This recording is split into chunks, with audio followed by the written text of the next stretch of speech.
Hello and welcome back to the Jolly Ranchers YouTube channel. We are a small group of people making a video game called The Kid Detective, a murder mystery.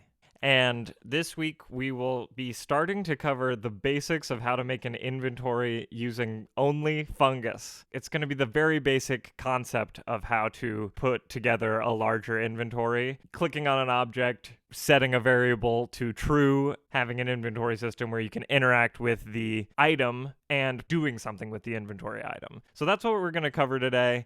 And in the next episode, I'm going to expand it so you can see how it would work as you start to make the game a little bit larger. Also, subscribe as soon as possible. It would help the channel, and like below and comment what would help you be able to make the game of your dreams. And we had a comment on the last video that, our characters in the big heist, the point and click adventure game that we're making, should be on a quest to steal mom and dad's cookies. I haven't forgotten that, but I recorded this video before I received that comment. So I'll be acting on that in the next video. We'll have a full plot and everything. Don't you worry. So without further ado, start the video, Bampo!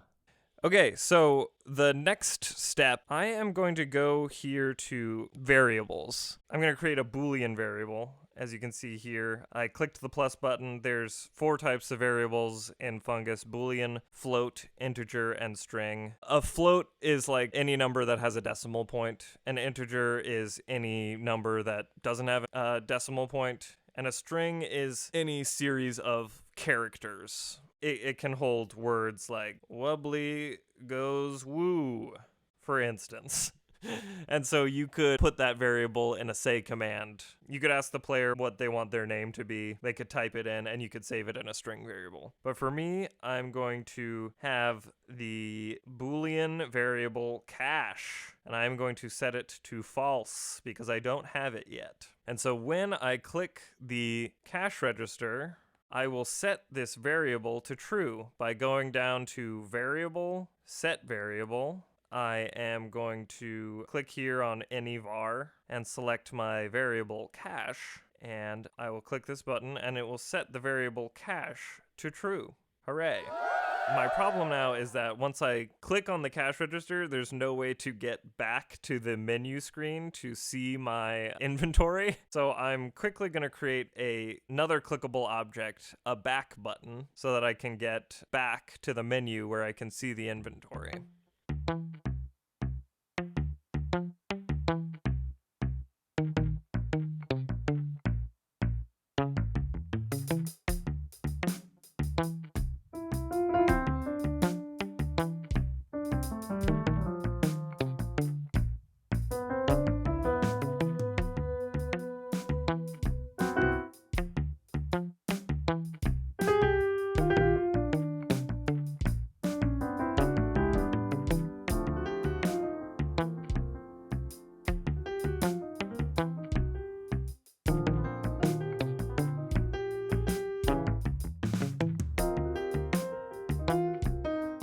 Okay, so now that I've created a new clickable object called back button and dragged it into my back block, I am going to want to call a new command, which we haven't called yet, and it's inside flow, and it's called a call command.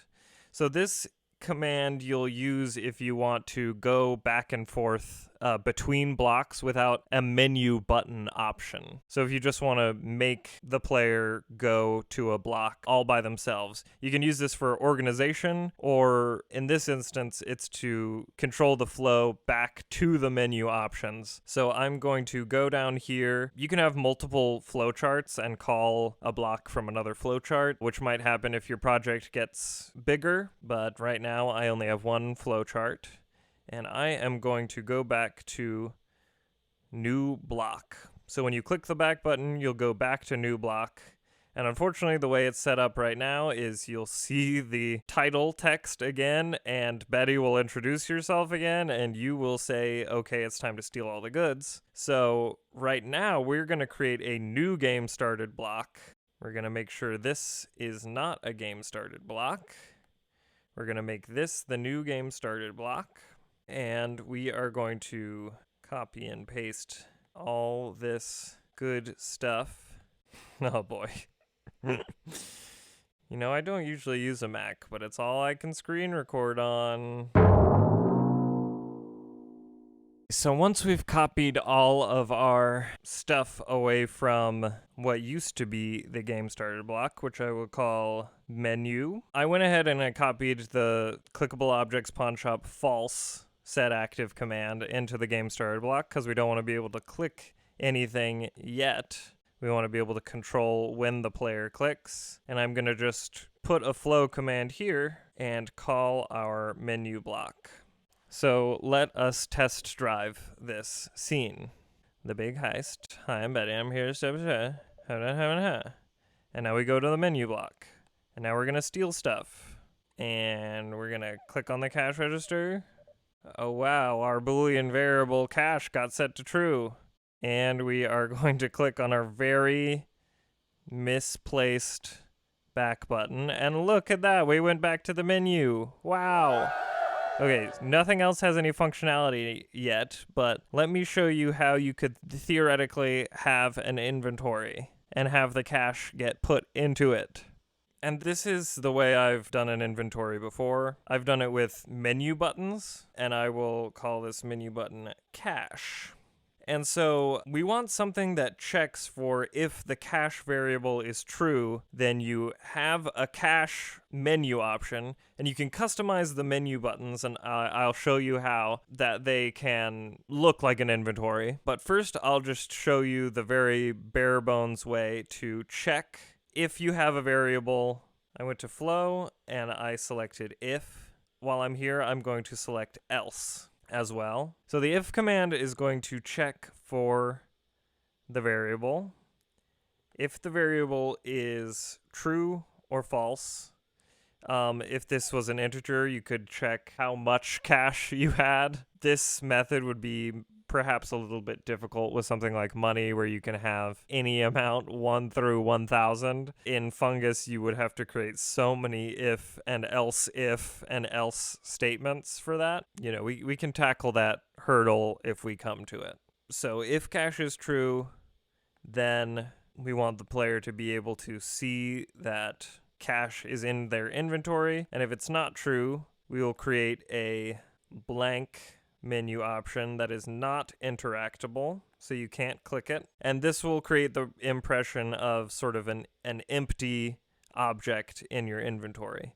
And then I am going to slap an end statement on this. And that's just so that Fungus stops checking. You know, if I had something below this as well, for instance, if I created another inventory item called bottle, if I didn't put this end here, this if statement would only trigger if you didn't have the cache, because we didn't end it. In this situation, it's still checking if cache is true or not, and only if it's not would you be able to have a bottle in your inventory. So let's just go and check this. It's going to be very extremely basic and bare bones right now, because games take a lot of work.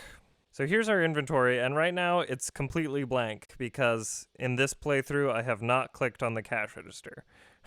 Our inventory is a straight gray line right now. Obviously, we could work on that. We could move the camera to a different view where we set up like an inventory view with inventory art. We could fade to that view when we click on the inventory button. But let's go and see if it works when we click on the cash register, go back and click on our inventory. Let's just check and see if that works. So we clicked on the cash register. We're going to go back and we're going to check our inventory, and wow, it says cash. Now, when we click on this, it doesn't do anything.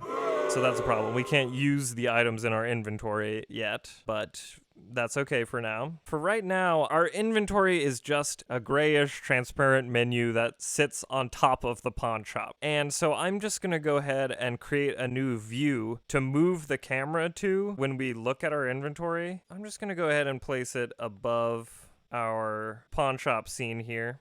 Here in inventory, I'm going to create a new command called move to view, and I am going to click on the move to view command, and it wants a view, and I created one, luckily. So I'm going to drag that in. I'm just going to rename this inventory view. so that I remember. And I'm going to want to create another view back to the pawn shop, because once we go to the inventory view, it will not remember how to get back. We're also going to want to create a back button from the inventory so that we can get back. And for organization, I am going to go ahead and right click and create another, basically a folder to put my views in called views. And I am going to drag those in for some organization.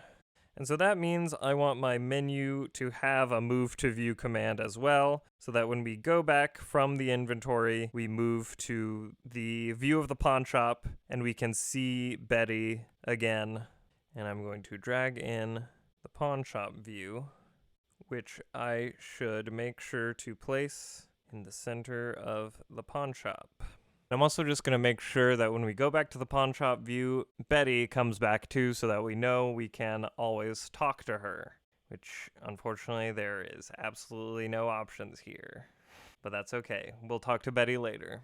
So now we could create more clickable objects, create more inventory items. And this is obviously going to depend on how big an inventory you want in your game. But I'm going to go here and I'm going to create a custom menu dialog. I'm going to go ahead and create 2 of these, because I want the regular menu dialog that we've been using for the talk, inventory, and steal stuff options. And then I'm going to want a custom menu dialog that I treat as an inventory. I'm going to go ahead and create a folder for my menu dialogs to go in so I can keep them organized as well. So in the same way you can set say dialogs, you can also set menu dialogs. I'm going to go ahead and name this menu dialog inventory. And when I go into my inventory block, I am going to want to call a narrative set menu dialog option, and I'm going to drag in my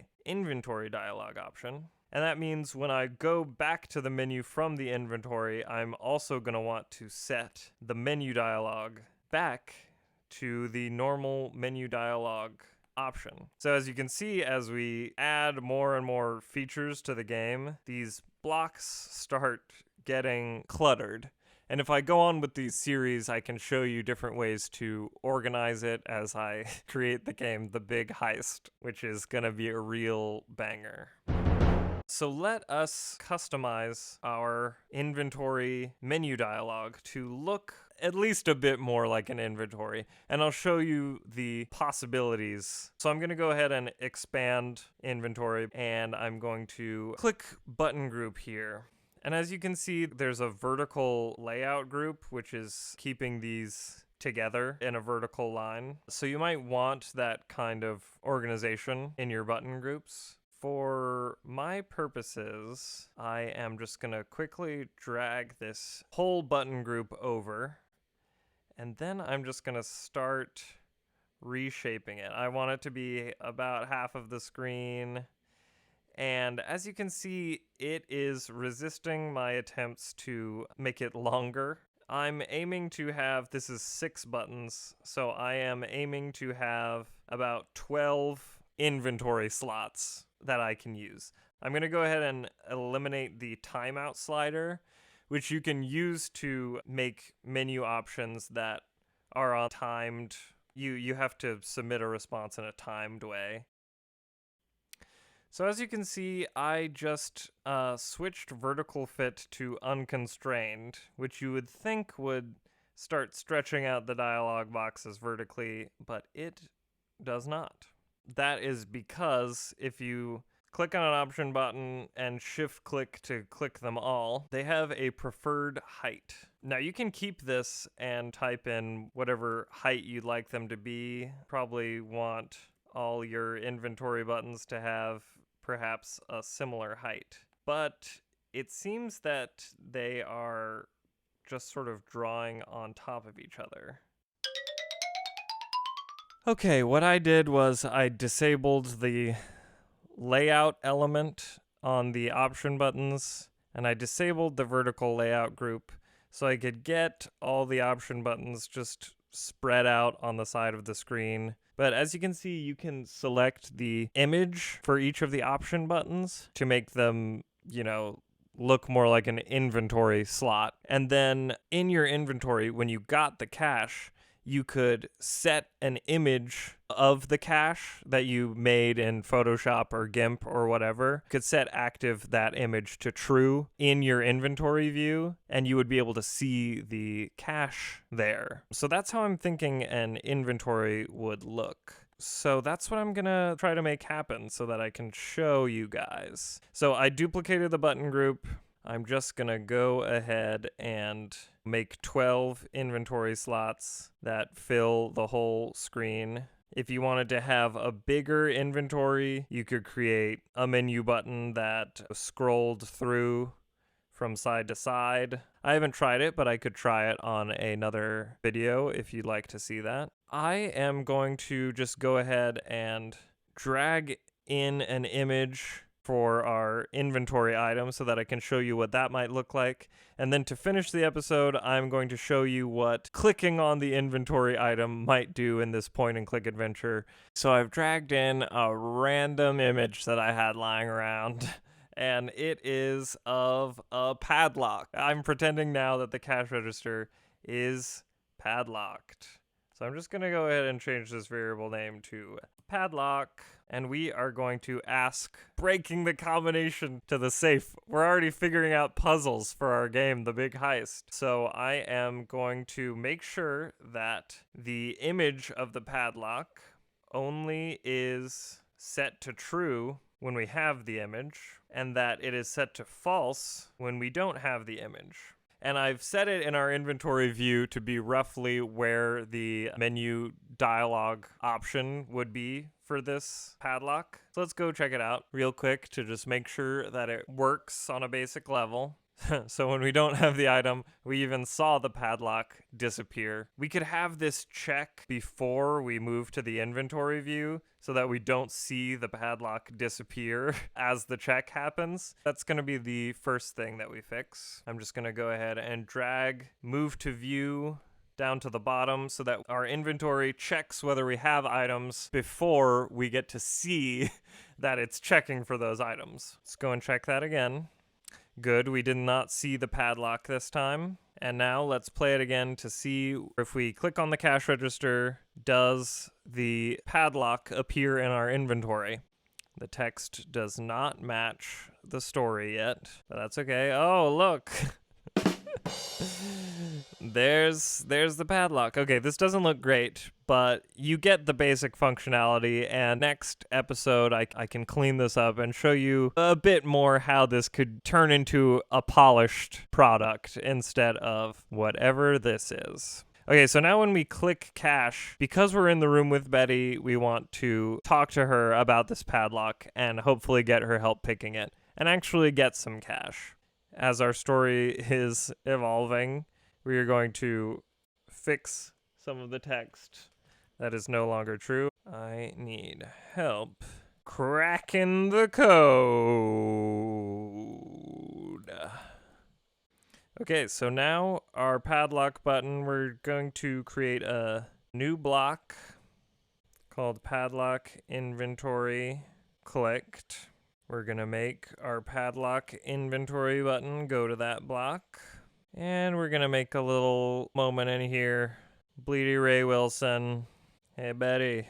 Help. I can't crack the code on this.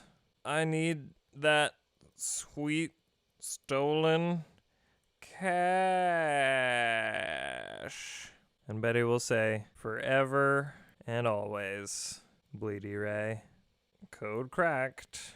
I'm the best locksmith in the game. Then I'm gonna just go ahead and call the menu again.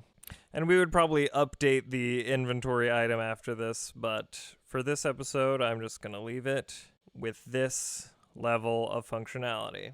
Okay, let's go check it out. I'm gonna steal stuff. Oh no, the cash register is locked with a padlock. I'm gonna go to my inventory.